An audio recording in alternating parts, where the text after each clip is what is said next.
on the Anglo-Boer War. And the Anglo-Boer War happened. There were actually two of them. The Boers, or the Afrikaners, won the first one in 1880 to 1881. They decisively defeated the British at the Battle of Majuba Hill, and then about 18, 19 years have passed since then, and the UK's objectives in Africa really didn't change. The UK's objectives in Africa, they wanted to create a railroad line all the way from their controlled province, the Cape Province, to the, all right, sorry about that. Okay, they were going to create a line to the railroad line to the Transvaal and the Orange Free State. Well, through Transvaal and the Orange Free State, they wanted to dig up all the gold and all the diamonds in that area, and that was largely due to Cecil Rhodes. Cecil Rhodes also had a dream of all of the UK conquering Africa, and he wanted the UK to unite. He wanted all of Africa to be united under the Union Jack, or under the flag of the United Kingdom. Cecil Rhodes wanted that done. And Cecil Rhodes in 1896 had to resign because so many people got fed up with him and all his BS, but his successor was a lot of the same way. And they appealed to the Transvaal and to the Orange Free State for free passage and for permission to expend their minerals. And rightfully so, the two Afrikaner states, the two Afrikaner republics, Transvaal and the Orange Free State, both said no. Paul Kruger, who was considered like the leader of the Afrikaner people, and he was president of the Transvaal Republic, Paul Kruger had said no. Paul Kruger had said that is imperialism, that's wrong, and we're not doing that. And it's just sadistic to do something like that. Well, the Afrikaners did not start the Boer War. Well, let's get that straightened out. They didn't start the Boer War. Yes, they attacked some British ammunition possessions, and they attacked some British territory shortly thereafter. However, and they won those battles. However, they knew that the rest of the British army was being mobilized in the Cape Province, and they knew that the British army was coming eventually. And the leader of the British people at the time was Queen Victoria, and she had reigned for 64 years. And during her 64 years, there was always a war going on in the British Empire. The British Empire was always at war with somebody.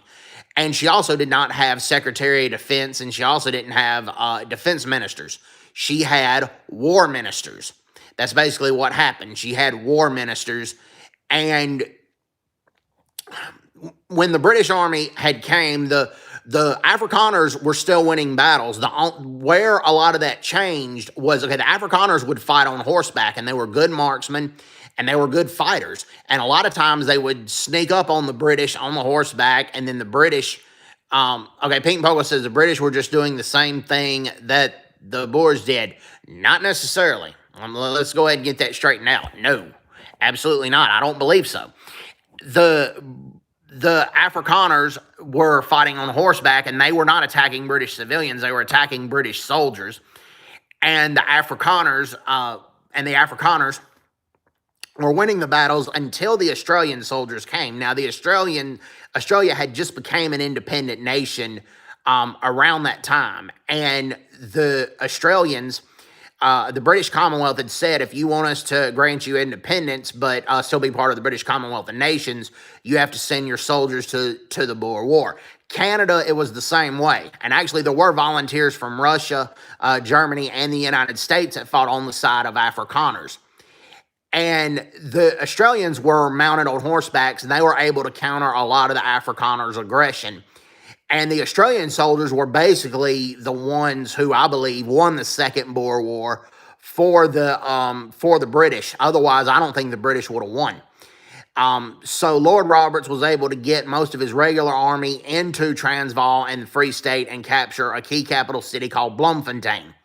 Well, Bloemfontein was captured, and Lord Roberts thought that the Afrikaners would agree to surrender, and he offered peace terms. And Lord Roberts lost his son, Freddie Roberts, in engagement with the Afrikaners. Freddie Roberts fought in a battle in which the Afrikaners won, and Freddie Roberts was killed. Well, Lord Roberts offered the surrender terms, but the Afrikaners refused, and rightfully so, and they blew up rail lines, they blew up telegraph lines, they blew up all kind of British installations.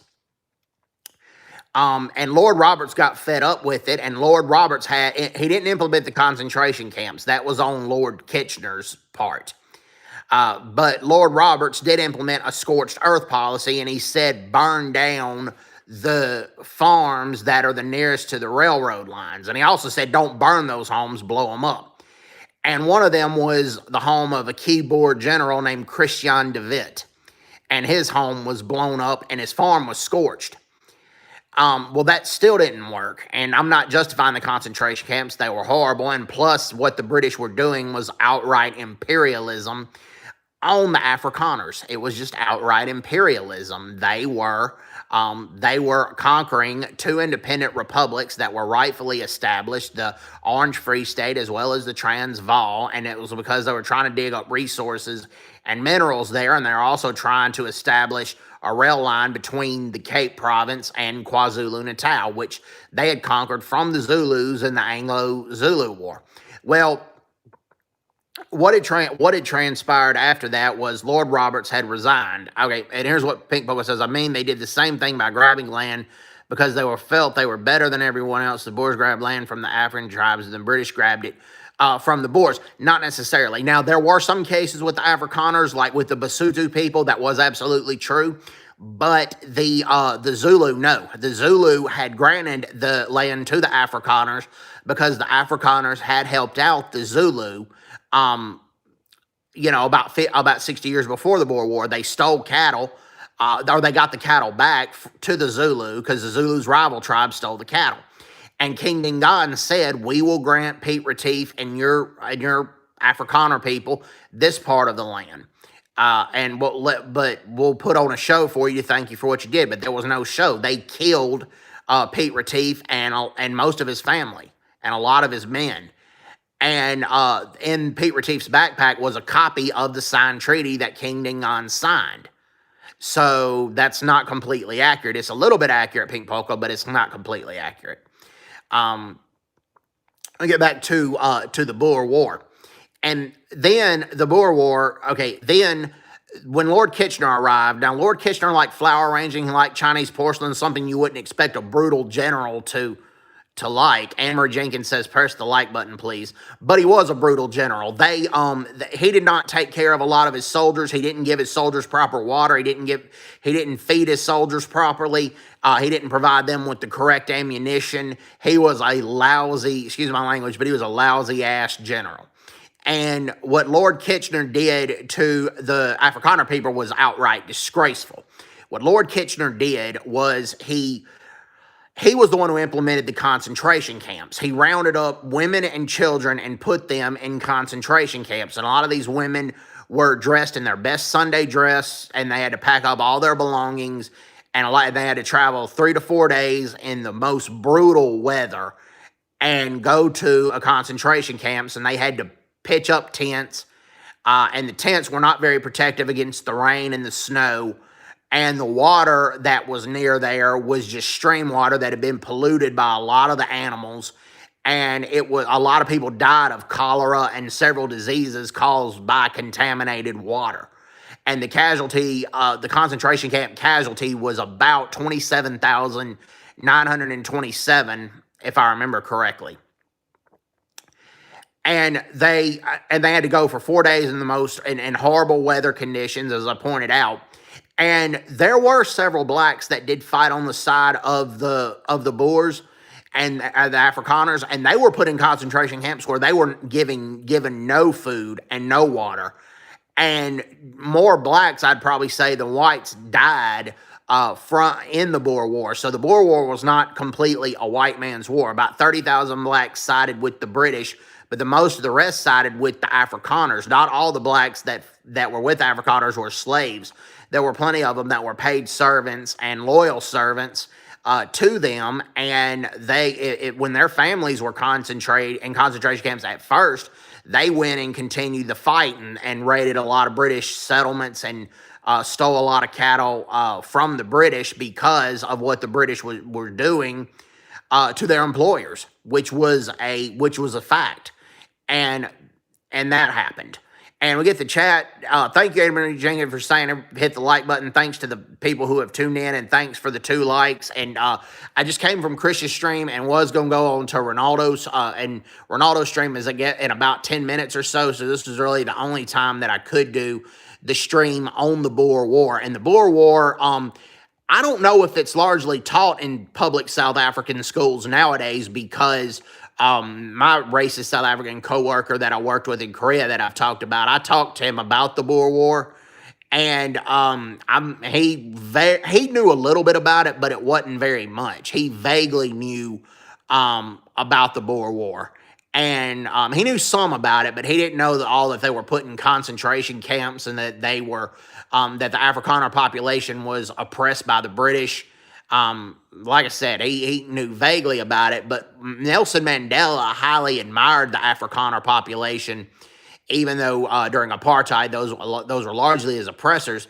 And one of the reasons he said that he did was because of the achievements of the Afrikaners in the Boer War, and that they were one of the first rebels against imperialism. And that's basically what happened. About 20 years before the Boer War, many Afrikaners sided with the British in the Anglo-Zulu War, and what the British were doing with the Zulu was wrong. And I think many Afrikaners recognized that, and many Afrikaners, but they sided with the British because of their severe distrust of the Zulu over what happened in 1838 in the Battle of Blood River, and then before that when King Ngadden broke promises with Pete Retief. And granted, King Cetshwayo, who was the leader of the Zulu at the time during the Anglo-Zulu War, was not King Ngadden. It was hard for many Afrikaners to see that or recognize that because of all the junk that King Ngadden did to the Afrikaner people.